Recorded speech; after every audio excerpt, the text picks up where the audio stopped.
오늘 하루 진행을 맡은 김남국입니다.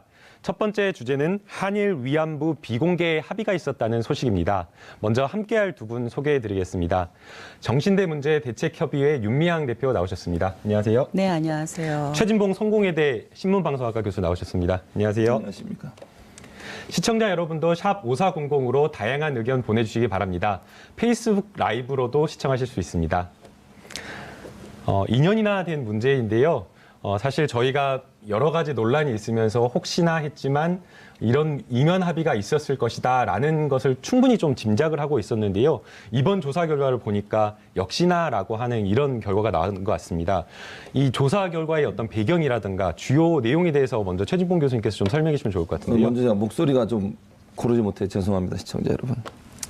어쨌든 저는 이제 박근혜 전 정부에서 위안부 할머니들에 대한 협상 자체가 너무 불공정하게 이루어졌다. 전혀 합의도 없이 일방적으로 했다. 이런 얘기들이 많이 있었는데 이번 이제 TF 조사에서 그게 결과가 드러난 거죠. 결국은 첫 번째는 소녀상 이적 문제를 일본과 한국이 일정 부분 공유했다라고 하는 문제. 두 번째는 위안부 할머니들에 대한 명칭 자체를 지금 예전에 뭐 국제사회 성노예 이런 문제가 있었거든요. 그런 표현을 쓰지 않기로 했다. 또 소녀상 관련해서 다른 나라 제3국에 소녀상 건립하는 것을 우리가 적극적으로 지원하지 않겠다. 이런 얘기를 했었고요. 이제 마지막으로 불가항력이라고 하는 그러니까 더 이상 이걸 가지고 문제를 삼지 않겠다. 근데 원래는 불가항력적 사죄를 받아내야 되거든요. 우리가. 예. 사죄를 받아내지 않고 도리어 합의를 해줘서 더 이상 일본이 우리에게 아무 요구도 하지 못하도록 만드는 그런 정말 어처구니 없는 일을 했다는 것이 이번 이면 합의의 결과에 드러났다고 볼 수 있겠습니다. 결국에는 이면 합의가 없었다고 하더라도 이미 2015년 당시에 이거는 외교적 참사였다라고 하면서 그렇죠. 도대체 이런 합의가 왜 이루어졌냐라고 했는데 이번에 이제 드러난 이면 합의를 보면은 더더욱 문제된 게 많은 것 같은데 사실상 이면 합의 내용을 보면 일본이 요구한 거를 그냥 받아준 게 아닌가라는 생각이 드는데요. 대표님께서는 어떻게 보셨나요? 이번 발표를? 뭐 이면 합의뿐만 아니라 공개된 내용도 네, 다 일본의 그 요구를 그대로 받아들여졌다는 것이 다 드러났고요. 이번에 이제 TF팀 결과 그 발표를 통해서 우리나라의 외교의 무능 또 심지어는 피해자가 배제되었다라는 것이 이미 우리들의 그런 주장으로 여러 가지 목소리가 터져 나왔지만 어제 그 검증 결과 발표를 통해서 확인되었다라는 것 그리고 그동안 저희들의 그 활동에 대해서도 굉장히 박근혜 정권에서 힘들었거든요. 특히 2015 한일 합의 이후에 지난 약 2년여에 걸친 그 시간 동안 설득이 아니라 혹은 대화가 아니라 거의 폭력적인 수준에 이르도록 저희들의 활동을 고립시키고 목소리를 차단하려고 하는 그런 행태가 있었는데 그게 합의 내용에서 양국 정부가 한 나라의 NGO를 두고 만약에 그러니까 반대를 하면 정대협 등을 설득할 것을 일본 정부가 요구를 했고 한국 정부가 거기에 대해서 합의를 했다라는 것 이건 정말 심각한 수준이죠. 그리고 소녀상 문제에 있어서도 그러니까 그동안 일본 정부가 혹은 그 얘기를 하고 한국에서 국민들이 반대를 할 때마다 한국 정부 뭐라고 얘기했냐면은 소녀상 포함되지 않았다라고 얘기를 했거든요. 그렇죠. 네. 그러니까 그렇게 거짓말을 했는데 이렇게 진실이 다 드러난 거죠. 그러니까 이런 걸 보면 결국은 이 한일 합의라는 것이 피해자 중심도 아니고 그것도 한국 정부 중심도 아니고 순전히 일본 정부의 중심으로 이루어졌구나 하는 것을 지금 뭐 느끼고 참 참담합니다. 아니, 사실 협상이라는 게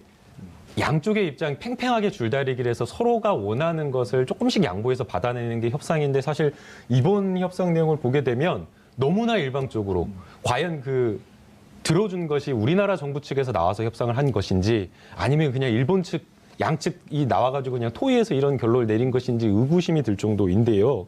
또 문제가 된 게 지금 이 10억엔과 관련해서 배상 요구를 사실 우리 쪽에서 해서 일본이 이렇게 세금으로 했다라고 하면서 박근혜 정부에서는 이게 굉장한 성과다라고 이야기를 했는데 이 금액과 관련해서도 피해자에 대한 구체적인 어떤 요구도 없었고 그다음에 또 지원 과정에서도 배상이 아니고 그냥 민간 단체를 지원하는 형식으로 돼서 문제가 됐다라고 하는데 이거는 또 어떻게 된 거예요? 지금 말씀하신 것처럼 기본적으로 피해자 할머니들의 개인적인 뭐 그분들이 뭘 요구하는지 그분들이 원하는 게 뭔지를 제대로 파악하지 못한 거예요. 단순히 돈 10억 원 받고 10억엔 받고 그냥 합의를 해준 거잖아요.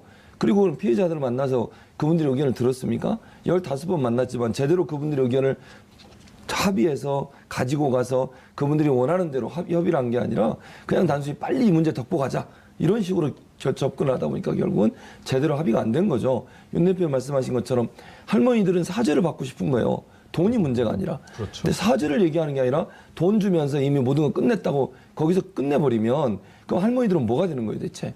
마치 할머니들이 돈 요구에 돈 받은 것처럼 그렇게 비춰줄 수도 있고 우리 정부가 할머니들 입장에서 할머니들의 그런 마음들을 달래줄 수 있는 그런 정책으로 협의를 하고 합의를 해야 되는데 그런 내용이 아니라 정말 한일 관계 복원이라고 하는 하나의 개인적인 어떤 성과에 집착해서 할머니들의 개인적인 생각은 전혀 고려하지 않고서 일방적으로 본인들의 편의에 의해서 했다는 점이 정말 분노를 일으키지 않을 수 없는 내용이라고 봅니다. 네. 또 이 성노예 표현 같은 경우에서는 일본에서 이 표현을 좀 사용하지 말아달라라고 요구를 하니까 우리나라 측 대표가 친절하게도 원래 우리는 사용하지 않고 있었다. 그러니까 문제될 게 없다라는 식으로 이야기를 하고 있는데 도대체 이렇게 끌려가게 된 이유가 뭘까요? 그거 외교부가 조사해서 답변해야 된다고 봅니다. 네. 그러니까 물론 어제 검증 결과 발표 내용을 쭉 보면 박근혜 정부가 집권 초기에 네. 이 위안부 문제를 경제라든가 안보라든가 모든 외교 문제에 올인했던 것. 그러니까 연결시켜서 위안부 문제 해결하지 않으면 그러니까 위안부 피해자들과 국민이 원하는 해결을 내놓지 않으면 나는 아베와 정상회담을 하지 않겠다라고 했던 그 발언 그것이 시작되니까 이제 모든 아무 외교를 할 수가 없었던 거잖아요. 외교가 한마디로 꼬인 그런 거죠. 거죠. 네. 그러니까 그렇게 되다 보니까 이 합의 뒤에는 미국의 압력이 있었다라는 것은 이미 다 드러난 사실인데요. 미국의 입장에서 보면 한국과 일본이 친해서 미국의 대아시아 태평양 그 전략에 따라서 한미일 군사 동맹도 해야 되고 강화해야 되고 하는 여러 측면이 있는데 그게 안 되는 거죠. 그러니까 결국은 미국에게 안보 문제 때문에 역사 문제 개입하게 하게 되는 그런 길을 박근혜 정부가 열어준 것이다라고 볼 수밖에 없고 결국은 그것이 또 하나의 이렇게밖에 될 수밖에 없었던 원인이었지 않나 하는 생각이 들고요. 다른 하나는 역시 그 한일 협정 50년 네. 한일 국교 정상화라고 하는 그 50년에 뭔가 성과를 내려고 하다 보니까 뭐 이런 얘기하는 게 조금 안 맞을 수도 있겠지만 아버지가 박정희가 만들어놨던 그 국교 정상화 한일 협정 네. 그 50주년의 역사적인 의미를 덧붙이기 위해서 연내 타결이라는 목적을 내걸었던 게 아닌가. 그래서 이런 피해자에게 결국은 희생을 강요하는 합의가 체결되지 않았나 그런 생각을 갖게 됩니다. 그러다 보니까 사실 그 외교부에서 이야기한 그 실무적인 의견들이 전부 다 묵살된 것 같아요. 아까 교수님께서 말씀하신 불가역적 해결이라는 표현도 원래는 불가역적 사죄라는 표현에서 해결이라고 바뀌었다라고 지금 이야기를 하고 있고 그 과정에서 외교부가 청와대에 이거 논란이 될 수 있으니까 삭제해야 된다라고 했는데 청와대가 이거를 그냥 무시했다라고 해요. 그렇죠. 도대체 그 이유 자체가 설명이 안 되는 것 같아요. 일단 이런 것 같아요. 처음에는 외교부가 주도적으로 협상을 했던 것 같아요. 국장들이 만나서 그러니까 일본의 외교부 국장, 우리나라 국장이 만나서 협의를 하다가 이게 주도권이 청와대로 넘어갑니다. 그때부터 이렇게 급물살을 달기 시작해요. 그러니까 외교부는 그래도 일정 부분 우리의 입장을 대변하려는 의도를 갖고 있었던 것 같아요. 네. 지금 말씀하신 것처럼 불가항력적 사죄가 필요하다. 왜냐하면 말을 맨날 바꾸잖아요. 잘못했다 그랬다가 나중에 또 정권 바뀌면 아니라고 그러고. 그러니까 사죄를 이번에 끝까지 사죄를 해라. 어떤 상황에서 사죄가 변하지 않는다고 하는 불가역적 사죄라고 하는 부분을 집어넣자고 요구를 했는데 그게 이제 국정원 주도로 그러니까 박근혜 전 대통령이 영향을 받아서 국정원 주도로 이 한일 간의 위안부 문제가 협상의 테이블에 올라오면서 2달 안에 끝내야 된다는 급박함 또는 압박 이런 부분들에 영향을 미치면서 이제는 협상을 끝내는 게 목표가 돼버린 거예요. 협상을 끝내는 게 목표가 되면 안 되는 거예요. 왜냐하면 우리가 얻어낼 건 뭔지 하는 부분이 명확하다고 하면 그걸 얻어낼 수 있을 때까지 끝까지 협상을 해야죠. 그게 1년이 가든 2년이 가든 법적 투쟁을 해서라도. 그런데 박근혜 정부와 국정원은 그걸 빨리 끝내기 위한 목적으로 2달 안에 끝나야 되는 그 이유 하나 때문에 위안부 할머니들의 목소리를 전혀 듣지도 않았고 사죄란 말도 해결이란 말로 넘어가게 되면서 우리가 더 이상 요구할 수 없는 상황까지 가게 되는 그런 불행한 결과를 낳았다고 볼 수 있겠죠. 문제가 되는 게 너무 많은 것 같습니다. 이제 사실 여기서 이제 또 가장 크게 문제가 됐다라고 지금 보이는 게 정신대 이제 할머니의 의견들이 전혀 반영이 되지 않았다라고 하는 건데 이것에 대해서 박근혜 전 대통령은 이야기를 충분히 들었다 이야기를 하면서 뭐 여러 차례 만났다. 그리고 설득을 위한 과정을 다했다. 그러니까 여기에 대해서 성과를 인정해달라라고 오히려 이렇게 호소를 했는데 정말 그럽니까, 대표님? 사실은 그 지금 네. 최 교수님 말씀 속에 그 15번을 만났다라고 외교부가 얘기를 하고 있잖아요. 그 15번은 어떤 만남이냐면은 구체적으로 좀 설명 좀 네, 해주세요. 명절 때 예를 들면 할머니들께 인사를 오고 싶다. 네. 할머니들 거부할 수가 없잖아요. 그러니까 와서 명절 인사하고 간 것. 또 할머니들이 8.15나 이때 면담 요청을 해요. 우리가 서한을 전달하고 싶다. 그럼 이제 피해자 측에서 그건 오히려 요구를 전달하는 모임이거든요. 전달하면 받고. 그런 모임까지 다 들어간 15번인 거예요. 그럼 사실상 그 뭐 설명하는 자리가 아니라 아닌 거죠. 그냥 말 그대로 네. 인사하고 안녕하세요 그런 이런 거죠. 정도 안부 묻는 정도 그것도 이제 자리였던 합의가 거예요. 끝나고 나서 피해자들이 왜 우리를 배제하냐. 우리 문제인데 왜 우리하고 의논하지 않느냐라고 했더니 언론에 밝힌 것이 우리 15차례 만났다. 그러니까 피해자들이 뭐라고 그러냐면은 앞으로 명절 때 찾아온다 그러면 오라고 해서는 안 되겠구나. 우리를 저렇게 이용하는구나. 네. 그런 얘기를 했거든요. 그러니까 그 과정에서 피해자가 배제된 것은 명확했고 그러니까 말씀하신 것처럼 국장급 협의를 할 때는 그래도 네. 지금 어떤 협의가 되고 있느냐 저희가 요청을 하면 답을 해주기도 했어요. 그러니까 우리는 할머니들이 요구하는 것처럼 범죄를 인정하라. 그리고 공식 사죄하라.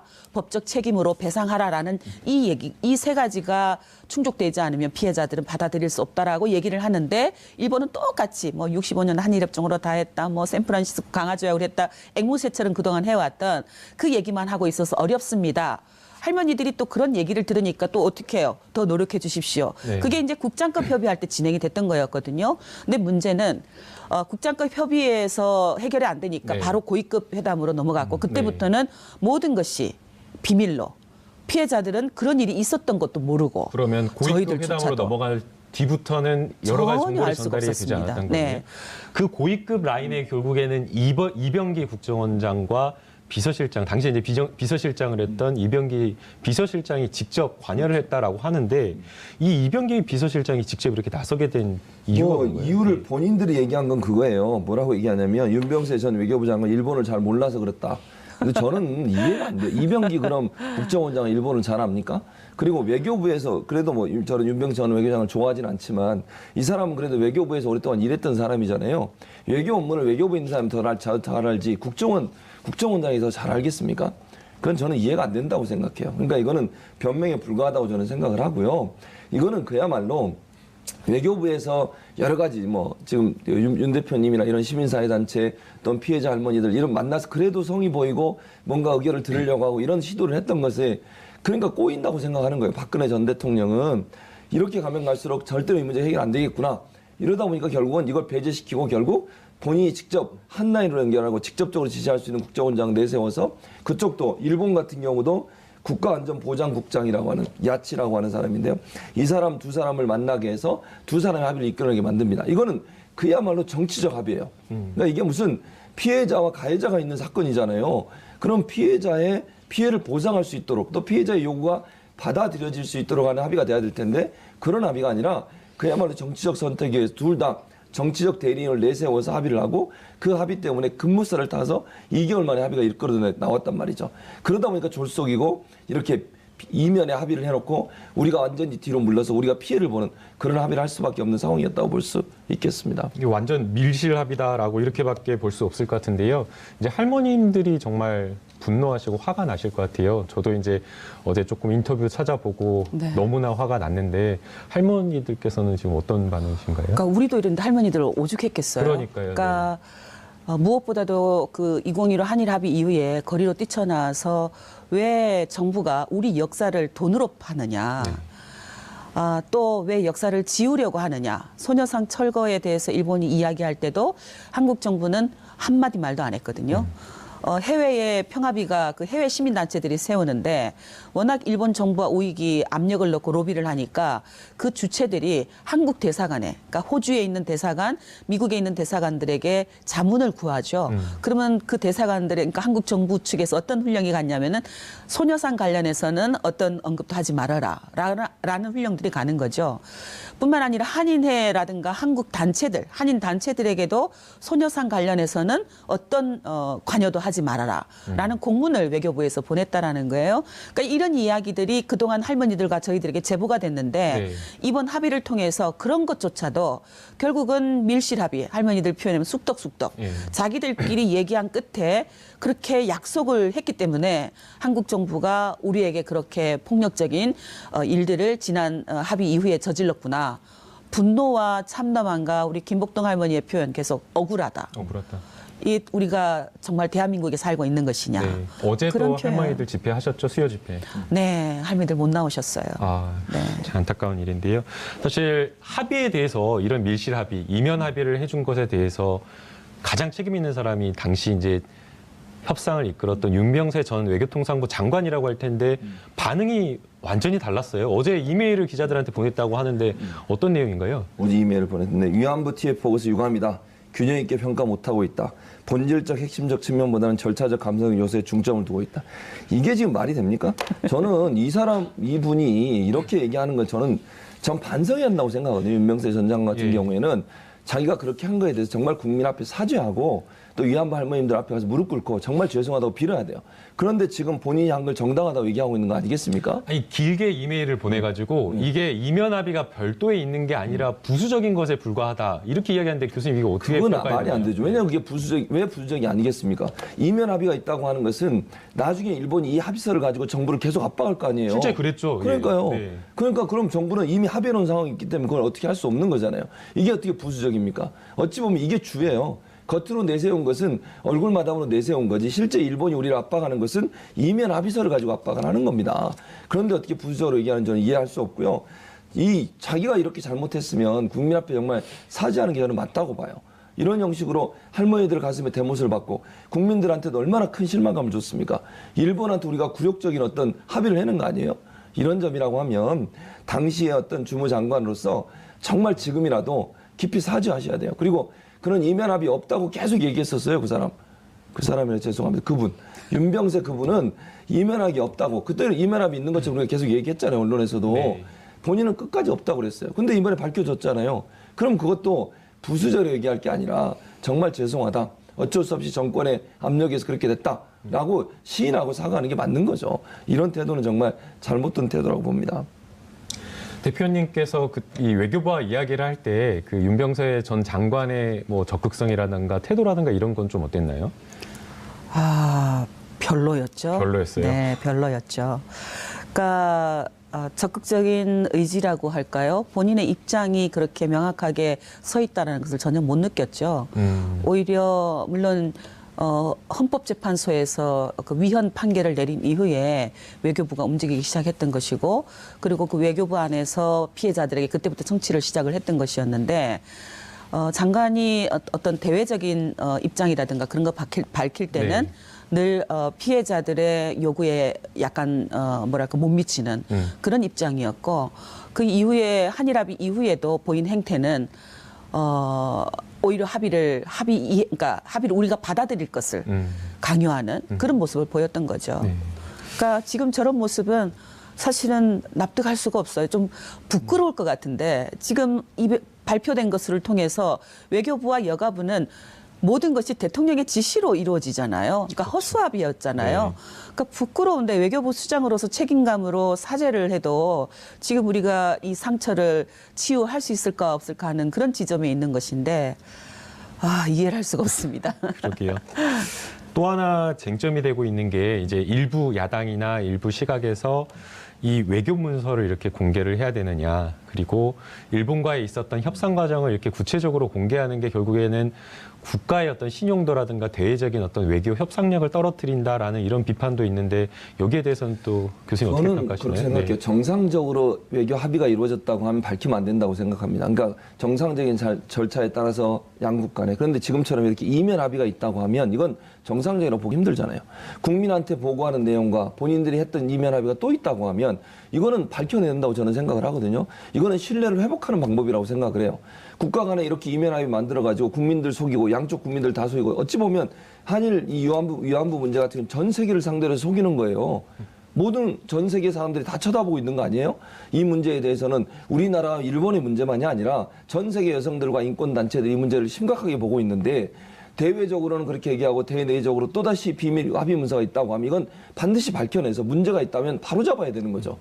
아니 잘못된 합의를 했는데 그걸 그냥 그럼 덮고 넘어가야 됩니까? 외교 합의를 했다고 해서 그 잘못된 정부가 잘못된 합의를 했다고 하면 그것도 되돌리는 것이 우리의 역할이고 현 시대를 살아가는 사람들의 역할이라고 저는 생각을 하기 때문에 이거를 외교 문제로 비화된다 이렇게 얘기하면 안 돼요. 한일 간의 잘못된 관행들을 끊어내야 되고요. 특히 이렇게 위안부 할머님 문제처럼 아주 민감한 사안, 네. 인권과 연관돼 있고 세계 모든 사람이 공통으로 느끼고 있는 이런 사안에 대해서는 좀 심각하게 돌아봐야 된다고 저는 생각을 하거든요. 그러니까 정말 비밀에서 양국 간의 비밀적 합의를 해가지고 뭔가 밝히지 않을 내용은 뭐 군사적이든 정치적이든 그런 건 있을 수 있죠. 그러나 위안부 합의 문제를 왜 밝히지 못하는 문제가 되겠습니까? 또 이면 합의가 있다고 하면 그 자체가 저는 합의가 잘못됐기 때문에 이건 들춰내서 바로 잡고 또 우리가 잘못된 합의에 대해서 명확하게 엄중하게 항의해서 바로 잡는 일이 반드시 필요하다고 생각합니다. 네. 맞습니다. 교수님 말씀대로 사실 이 외교 문서를 공개하는 거는 이미 1심 법원의 판단이 있었습니다. 1차부터 14차까지 회의록을 전부 다 공개하라라고 이야기를 했고 외교부에서 사실 이게 뭐 외교적인 어떤 문제 때문에 비밀로 30년간 해야 된다고 했는데 법원에서는 국민의 알 권리가 더 중요하다라고 이야기를 하면서 공개를 이야기를 했기 때문에 이 부분을 지적하는 것 자체가 문제가 아닌 것 같습니다. 사실 이제 앞으로 향후의 문제는 결국에는 이 일본과의 관계를 어떻게 풀어나갈 것이고 이 위안부 문제를 일본에 대해서 어떻게 요구를 해가지고 받아낼 것인가라고 하는 점인데 지금 현재 일본의 반응은 정말 네. 뻔뻔한 것 같죠? 네. 그러니까 상식이 안 통하잖아요. 그러니까요. 네. 그러니까 지금 문재인 정부가 들어서서 위안부 문제는 인권에 국제 인권 기준에 입각해서 해결하고 안보나 경제 또 다른 외교 채널을 통해서 해결할 것이니까 그러니까 투틀의 외교를 얘기를 했잖아요. 네. 근데 이제 지금 이게 일본에 통하지 않는 게 일본이 아베 정권이 위안부 문제와 모든 것을 지금 하나로 묶어서 지금 돌진을 하고 있거든요. 그러니까 판단하기에는 너무나 비상식적이죠. 근데 비상식적인 그런 외교 파트너와 우리 한국 정부가 이렇게 대화가 가능한 건 참 쉽지 않다고 생각을 합니다. 그건 지혜가 필요할 것이라고 보고요. 근데 더 중요한 것은 일본 정부 이런 비상식적인 외교가 이런 어떤 행태가 결국 국제사회에서 고립시키는 그런 결과를 초래할 것이다. 그러니까 우리 정부는 너무 조급해하지 말고 오히려 조금 더 우아하게 뭐 이런 표현이 맞는지 모르겠습니다만 조금 더 우아하게 아베가 다시 돌아올 거라고 봐요. 왜냐하면 아베와 박근혜가 만나지 않았을 때 가장 불편했던 게 미국이었거든요. 네. 그래서 만나게 했던 것이었거든요. 네. 그러니까 이 외교는 한국과 일본만이 이렇게 고립되어서 등을 돌린다고 되는 문제도 아니고 국제 정세 안에서 외교는 풀리게 되어 있기 때문에 약간 좀 때를 기다리면 그리고 국내에서 조치할 것들 조치하고 국제적으로 지난 2015년 12월 28일 잘못되었던 것들을 새로 이렇게 정리해 나가는 무엇보다도 저는 국내 사회에다가 위안부 문제는 피해자 중심으로 네. 그리고 국제 인권 기준에 따라서 해결돼야 된다. 라는 한국의 그런 방침이라고 할까요? 한국 정부의 원칙이라고 할까요? 그거를 선언하는 것은 위안부 피해자들뿐만 아니라 지금 뭐 콩고라든가 우간다라든가 지금 시리아 내전에서 성폭력 문제가 굉장히 심각하잖아요. 그러니까 이런 문제에서 인권 유린을 당하고 있는 피해자들에게도 굉장히 중요한 선언적인 그런 계기가 될 거라고 봐요. 태국 정부에. 저는 네. 오늘 아침까지만 하더라도 네. 이 문제 어떻게 풀어가야 될까 되게 고민이 많았는데 네. 대표님 지금 말씀을 들으니까 네. 이거를 한일 양국 간의 문제가 아니라 세계적인 인류 보편의 인권 문제이기 때문에 국제적인 어떤 문제로 가져가야겠다라는 생각이 지금 번뜩 들었어요. 네, 그렇습니다. 실제 그 이면 합의된 내용을 보게 되면 일본에서 굉장히 좀 불편해하는 게 이 문제를 가지고 국제사회에서 비판하지 말아달라고 요구를 했던 거 보면 그렇다라는 생각이 드는데 그게 하나의 좀 해결 방법이 좀 될까요? 그렇죠. 그게 해결 방법이 될 수 있죠. 그러니까 사실은 이제 국제사회가 일본을 압박을 해야 돼요. 지금도 물론 압박을 하고 있는 상황이지만 이 문제를 어떤 정치적 이슈로 가지고 가서 해결하려고 시도하는 아베의 그런 태도 또 미국을 지렛대로 이용해서 우리에게 압력을 가하려는 태도 이게 잘못됐죠. 미국도 거기에 넘어가면 안 되는 거고요. 저는 이제 트럼프나 좀 걱정이 되긴 합니다만 그럼에도 미국에 있는 시민사회단체나 또 의원들은 일정부 이 부분에 대해서 정말 문제의 심각성을 인식하고 있는 부분들이 많거든요. 그래서 그런 부분으로 우리가 전 세계의 어떤 인권의 기준에 또 아픈 상처이긴 하지만 이걸 통해서 전쟁으로 해서 피해를 당하는 많은 여성들을 이 인류의 전체의 문제로 이렇게 공유할 수 있는 그런 기회를 삼을 수 있기 때문에 그런 방법으로 가야 한다고 생각을 하고 또 문재인 대통령도 오늘 그런 발표를 했잖아요. 이게 국가 간의 공식적인 약속이라는 부담이 있음에도 불구하고 이 문제는 여기서 끝낼 수가 없다. 그러니까 이 합의가 지금 2015년에 했던 합의가 해결의 완성이 될 수 없다라고 명확하게 밝혔어요. 그 말은 뭔가 변화가 필요하다는 걸 얘기하시는 거니까 국내부터 일단 문제를 제기해서 진실을 다 밝혀내야겠죠. 그리고 나서 일본을 압박하는 방법이 필요하다고 생각이 되는데 지금 말씀하신 것처럼 투트랙으로 가야 돼요. 그러니까 위안부 문제는 위안부 문제로 또 정치 외교 문제는 정치 외교 문제로 또 가서 우리 정부가 이 문제만큼은 제가 볼 때 문재인 대통령 이 문제를 그냥 짚고 넘어갈 뿐이 아니에요. 그럴 그렇죠. 뿐이 아니기 네. 때문에 분명히 이 문제는 본인 인권 변호 출신이잖아요. 분명히 저는 문제를 제기할 거라고 봅니다. 그래서 너무 조급하게 하지 말고 그러니까 자극하면서 할 필요도 없지만 우리는 우리 입장을 끊임없이 제기해서 일본을 좀 불편하게 만들어야 돼요. 그래서 그 불편함을 해소하기 위해서 좀 본인들이 스스로 대화의 자리에 나올 수 있도록 하는 그런 방법을 써야 될 필요가 있다고 생각이 됩니다. 오늘 이제 방금 이제 저희 방송 시작하기 전에 청와대 공식적인 성명이 네. 나왔는데 고민이 되게 깊으셨던 것 같아요. 어제 이제 정식적인 이제 조사 결과가 발표되었는데 어제 이제 논평이 나오지 않고 하루 정도 이제 숙고한 다음에 논평이 나왔다는 건 그만큼 이제 청와대에서 문재인 대통령도 이 문제를 심각하게 고민하고 있다라고 하는 것 같은데 고민 끝에 내린 결론은 교수님 아까 말씀해 주신 대로 이거 그냥 넘어갈 수 없다. 예, 합의가 분명하게 중대한 하자가 있기 때문에 그냥 넘어갈 수 없다라고 지금 이렇게 나온 것 같은데 대표님께서는 이번 논평 어떻게 보셨나요? 예. 저희들도 이렇게 빨리 나올 것이라고는 생각을 안 했어요. 왜냐하면 네. 발표를 앞두고 계속 뭐 강경화 외교부 장관도 평창 올림픽 이후로 뭐 정부의 입장을 할 것이다라든가 TF팀 보고는 평가다. 정부의 입장이 아니다라는 그런 그랬죠. 목소리들이 네. 나왔거든요. 네. 그래서 야 이것도 기다리라고 하는 건가 보다. 이거 곤란한데 이런 생각을 갖고 있었거든요. 근데 바로 오늘 아침에 대통령께서 그런 입장을 천명하면서 이것은 2015 한일 합의는 해결책이 아니었고 특히 그 TF팀 발표를 통해서 이면 합의가 존재했다는 것에 대해서도 참담함 그리고 피해자들에게 우선 위로의 메시지를 주셨어요. 또 관계 부처에게는 후속 조치를 마련할 것을 주문을 했습니다. 이건 대단한 정책적인 결정이라고 생각을 해요. 어떠냐면은 지금 아베 총리가 이미 대놓고 합의 안 지키면 나는 평창 올림픽 안 올 거라고 얘기를 하고 있잖아요. 네. 그러니까 그동안에 지금 박근혜 정권이 합의를 국익과 이 위안부 문제를 거래하면서 위안부 문제를 그러니까 희생시켜 버렸던 굉장히 아주 중요한 그런 상징적인 사건이었는데 이 정부는 문재인 대통령의 그런 어떤 입장 발표를 통해서 우리는 그러지 않겠다. 네. 위안부 문제와 이런 인권 문제와 국익의 문제를 분리해서 해결하겠다라는 것을 원칙적으로 천명한 것이라고 봅니다.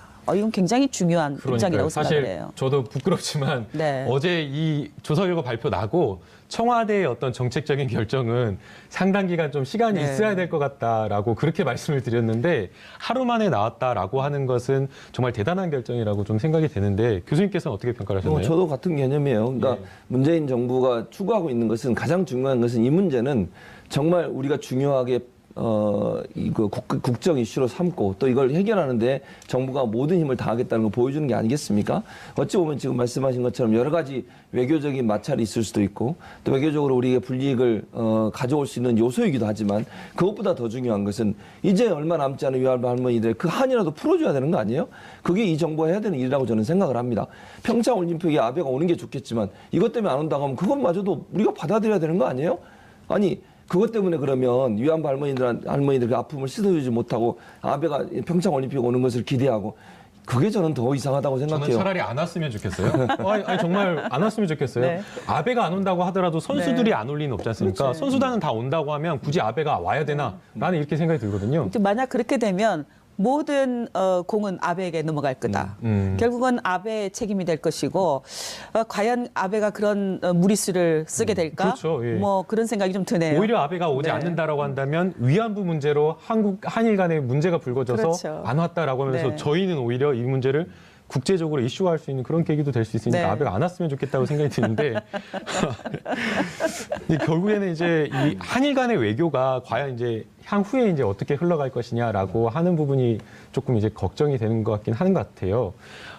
일본에서는 이미 이 조사 결과를 발표하기 전부터 관리 불가능한 상태로 갈 수도 있다라고 네. 이야기를 했고 네. 또 아베는 1mm도 양보할 수 없다, 뭐 움직이지 않겠다, 뭐 이런 표현을 했는데 한일 간의 정말 외교가 물론 거꾸로 줄 수는 있겠지만 정말로 뭐 안보나 경제적인 문제에 있어서 심각하게 문제가 있을까요? 그렇게 보지 않습니다, 저는. 그러니까 이 문제는 이 문제고, 아까 지금 문재인 정부가 추진하고 있는 것처럼 안보나 경제 문제는 또 다른 투트랙으로 가겠다고 얘기를 했잖아요. 박근혜 전 정부가 잘못했던 것 중에 하나, 그걸 하나로 묶어버리는 마음에 아무것도 못하다가 네. 결국 이걸 해결하려고 하다 보니 정신적 위안부 문제를 그냥 덤으로 넘겨져 버린 그런 상황이 됐잖아요. 그런 실패를 반복하지 않기 위해서 문재인 정부는 이걸 분리해서 보자는 거예요. 네. 위안부 문제는 위안부 문제들 하고 안보나 경제 문제는 또 안보나 경제 문제를 하고. 근데 일본이 만약에 이 문제 때문에 우리가 이렇게 했다고 해서 안보나 경제 문제를 완전히 틀 거냐? 저는 그렇게 보지 않습니다. 그 미국도 영향을 미칠 가능성이 있고요. 그래서 이 문제는 분리해서 가는 것이 맞다고 저는 보고, 또 일본 입장에서도 우리나라와의 그런 관계가 경색되는 것이 결코 자기들한테 도움이 안 돼요. 미국도 압력을 가할 가능성이 있고요. 한일 관계가 나빠지면 미국이 또 곤욕스럽잖아요. 네. 그러니까 한미일 3국의 어떤 공조체가 필요하기 때문에 외교나 안보 문제는 또 경제 문제는 따로 충분히 계속될 거라고 저는 생각을 하고, 이 위안부 할머니 문제는 우리가 이 문제 나름대로의 인권적인 차원에서의 어떤 일본에 대한 압박, 요구, 이건 지속적으로 있어야 한다고 생각을 합니다. 그러니까 왜 그런 얘기 하잖아요. 그러니까 미래지향적인 관계를 얘기하잖아요.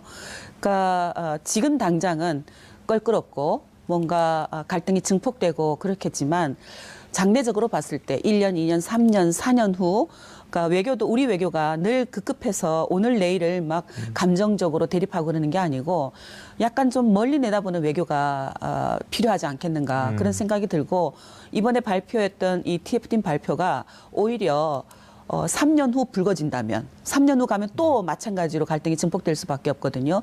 그러니까 이번에 이렇게 됐을 때 오히려 인권 문제는 인권 문제대로 제대로 원칙을 세운다는 걸 보여주고 다시 엉클어진 외교를 풀어서 가는 그 지혜를 외교부 당국자들이 만들어 가야 되지 않을까 그런 생각이 드네요. 여러 가지 노력을 할 것으로 보이는데 쉽지는 않아 보여요. 네, 숙제입니다. 네, 그래서 이제 좀 답답하다라는 생각이 드는데, 이 아베 신조의 사실은 이 합의를 하고서도 합의 내용을 조금 부인하는 태도라든가, 사실 2015년 12월 28일 합의를 하고 나서 우리가 이제 우리 내부에서 이제 합의가 잘못되었다라는 여론이 들끓자 외교부를 통해서 요구를 한 게 조금 위로라든가 이런 어떤 것들 후속적인 좀 조처라도 좀 해달라라고 일본에 요구를 했는데 그런 것조차 전혀 받아들이지 않았던 거죠. 오히려 사실은 이제 한국 정부가 위안부 그 2015 한일 합의에 대해서 무효화라든가 폐기라든가 이런 것은 선언하기 어렵다라고 얘기를 했는데, 엄밀하게 말하면 일본 정부가 무효화 조치를 이미 시행을 했어요. 그러니까 2015년 12월 28일 한일 합의가 이루어졌고요.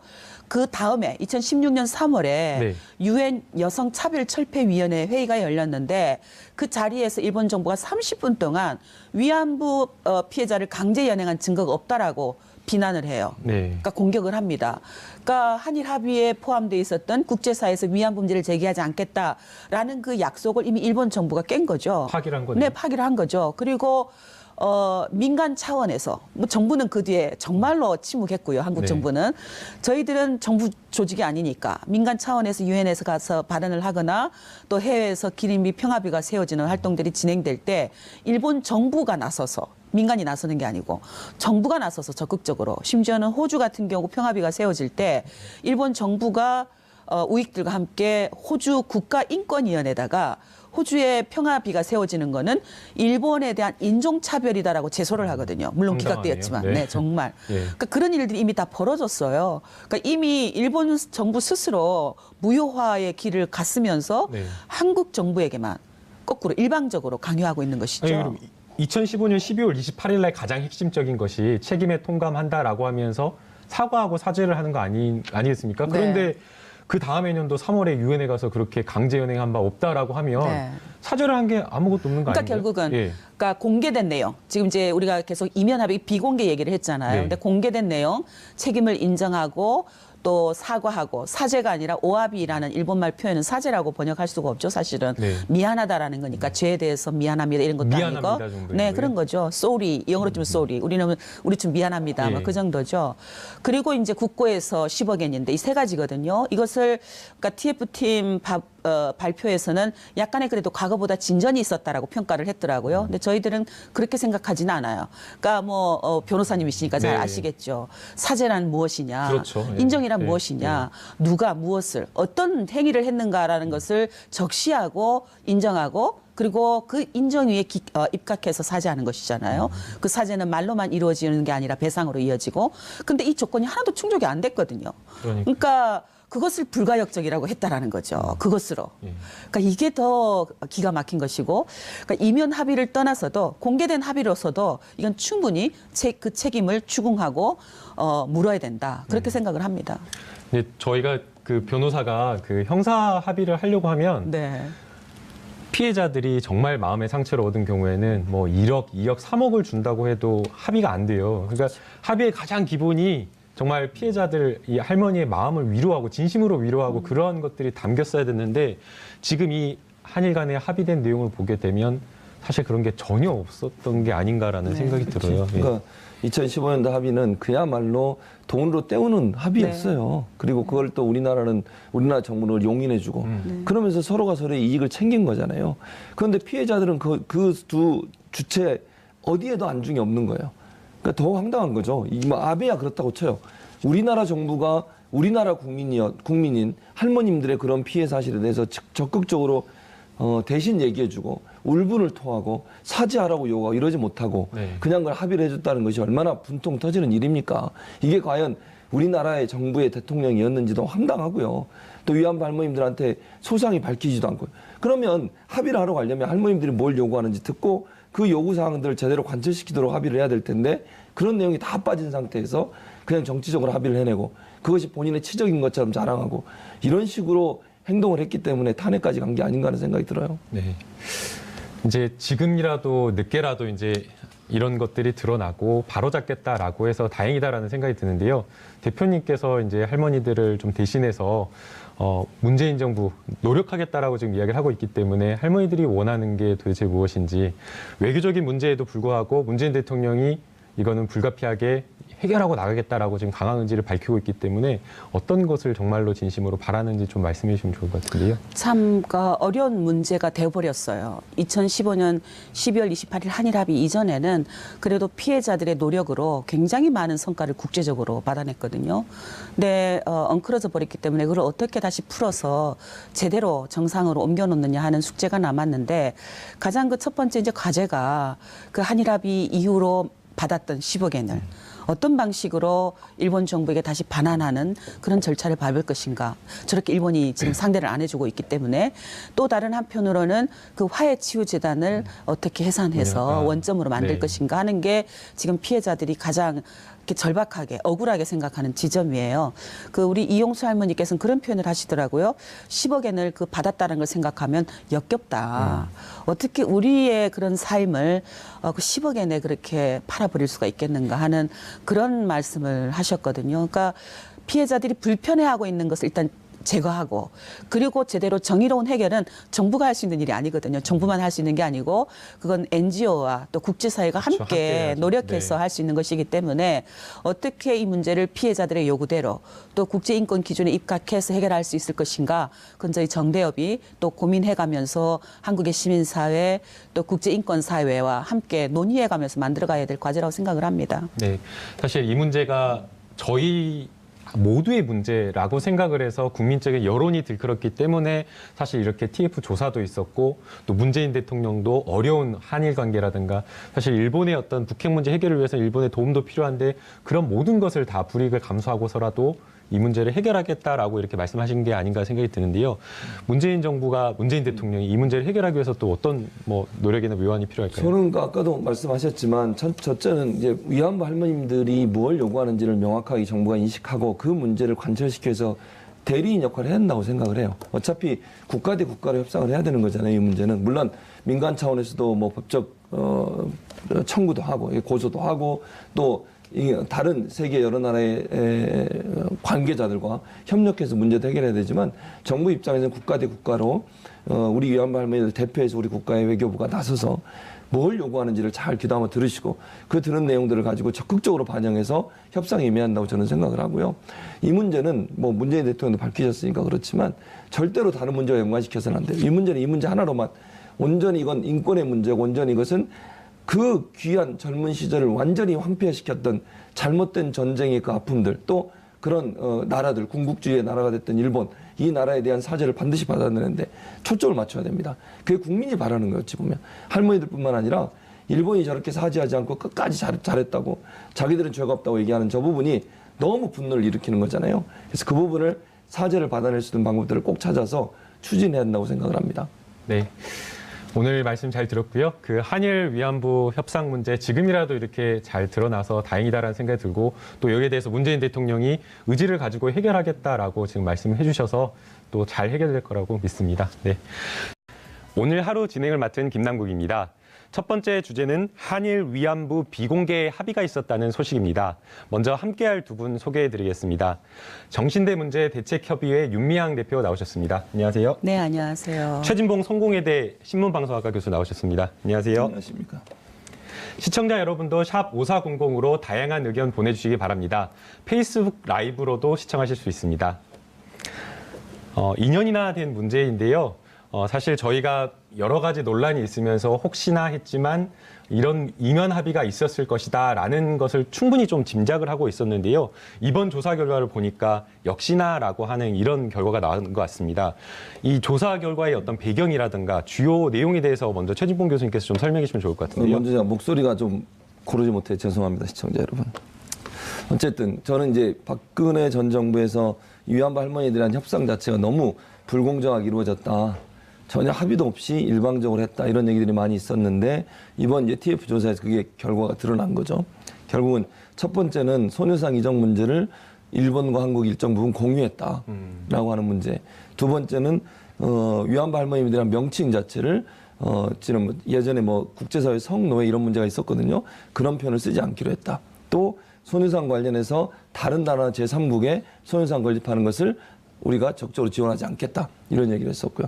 이제 마지막으로 불가항력이라고 하는, 그러니까 더 이상 이걸 가지고 문제를 삼지 않겠다. 근데 원래는 불가항력적 사죄를 받아내야 되거든요, 우리가. 예. 사죄를 받아내지 않고 도리어 합의를 해줘서 더 이상 일본이 우리에게 아무 요구도 하지 못하도록 만드는 그런 점은 열어준 것이다라고 볼 수밖에 없고, 결국은 그것이 또 하나의 이렇게밖에 될 수밖에 없었던 원인이었지 않나 하는 생각이 들고요. 다른 하나는 역시 그 한일 협정 50년, 네. 한일 국교 정상화라고 하는 그 50년에 뭔가 성과를 내려고 하다 보니까 뭐 이런 얘기하는 게 조금 안 맞을 수도 있겠지만, 아버지가 박정희가 만들어놨던 그 국교 정상화 한일 협정, 네. 그 50주년의 역사적인 의미를 덧붙이기 위해서 연내 타결이라는 목적을 내걸었던 게 아닌가. 그래서 이런 피해자에게 결국은 희생을 강요하는 합의가 체결되지 않았나, 그런 생각을 갖게 됩니다. 그러다 보니까 사실 그 외교부에서 이야기한 그 실무적인 의견들이 전부 다 묵살된 것 같아요. 아까 교수님께서 말씀하신 불가역적 해결이라는 표현도 원래는 불가역적 사죄라는 표현에서 해결이라고 바뀌었다라고 지금 이야기를 하고 있고, 그 과정에서 외교부가 청와대에 이거 논란이 될 수 있으니까 삭제해야 된다라고 했는데 청와대가 이거를 그냥 무시했다라고 해요. 그렇죠. 도대체 그 이유 자체가 설명이 안 되는 것 같아요. 일단 이런 것 같아요. 처음에는 외교부가 주도적으로 협상을 했던 것 같아요. 국장들이 만나서, 그러니까 일본의 외교부 국장, 우리나라 국장이 만나서 협의를 하다가 이게 주도권이 청와대로 넘어갑니다. 그때부터 이렇게 급물살을 달기 시작해요. 그러니까 외교부는 그래도 일정 부분 우리의 입장을 대변하려는 의도를 갖고 있었던 것 같아요. 네. 지금 말씀하신 것처럼 불가항력적 사죄가 필요하다. 왜냐하면 말을 맨날 바꾸잖아요. 잘못했다 그랬다가 나중에 또 정권 바뀌면 아니라고 그러고. 그러니까 사죄를 이번에 끝까지 사죄를 해라. 어떤 상황에서 사죄가 변하지 않는다고 하는 불가역적 사죄라고 하는 부분을 집어넣자고 요구를 했는데, 그게 이제 국정원 주도로, 그러니까 처운이 없는 일을 했다는 것이 이번 이면 합의의 결과에 드러났다고 볼 수 있겠습니다. 결국에는 이면 합의가 없었다고 하더라도 이미 2015년 당시에 이거는 외교적 참사였다라고 하면서 그렇죠. 도대체 이런 합의가 왜 이루어졌냐라고 했는데, 이번에 이제 드러난 이면 합의를 보면은 더더욱 문제된 게 많은 것 같은데, 사실상 이면 합의 내용을 보면 일본이 요구한 거를 그냥 받아준 게 아닌가라는 생각이 드는데요. 대표님께서는 어떻게 보셨나요, 이번 발표를? 뭐 이면 합의뿐만 아니라 공개된 내용도 문제였죠. 네, 네. 다 일본의 그 요구를 그대로 받아들여졌다는 것이 다 드러났고요. 이번에 이제 TF팀 결과 그 발표를 통해서 우리나라의 외교의 무능, 또 심지어는 피해자가 배제되었다라는 것이 이미 우리들의 그런 주장으로 여러 가지 목소리가 터져 나왔지만, 어제 그 검증 결과 발표를 통해서 확인되었다라는 것. 그리고 그동안 저희들의 그 활동에 대해서도 굉장히 박근혜 정권에서 힘들었거든요.